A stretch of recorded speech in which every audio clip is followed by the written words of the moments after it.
What's up, Sales Squad? Welcome back to Sales and Business Strategy for Women, where we talk about all things business growth. If you are wanting to learn or uplevel your sales skills, business growth strategies, or how to manage your time while doing it, you're in the right place. I'm Lindsay Fletcher, your host for this podcast. Thank you so much for joining me for another episode. If you haven't already, please hit the follow button on your podcast app so that you don't miss an episode, so you don't miss a thing.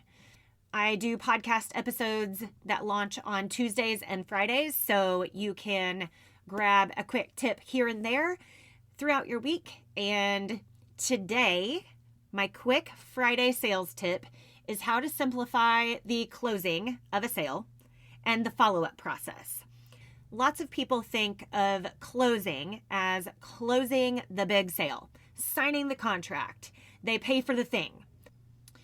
But I'd like to reframe closing for you so that it's easier and more digestible.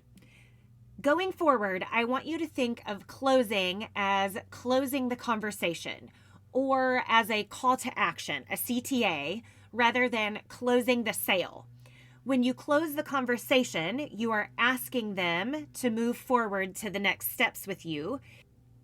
And when you ask them to move to the next steps with you, you can also set expectations for follow-up, meaning who will do the follow-up and when the follow-up will happen.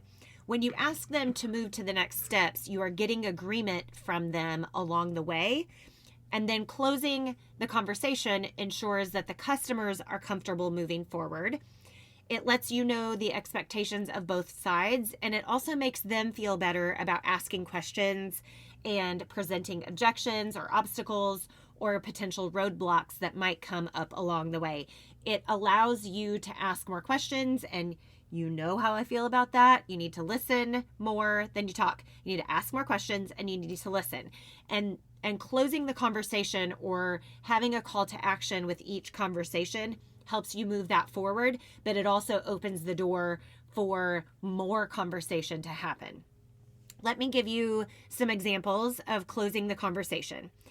Things like clients agreeing to you following up in 2 weeks, or asking them to complete a form and return it to you, or following up with info that you requested of them, or info that they requested from you.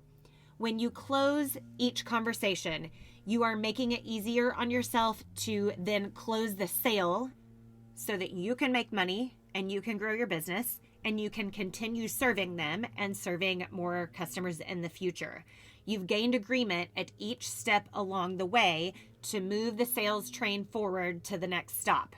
This will open the door for more conversations along the way, allowing you to get to know them better, which is a win-win for everyone involved.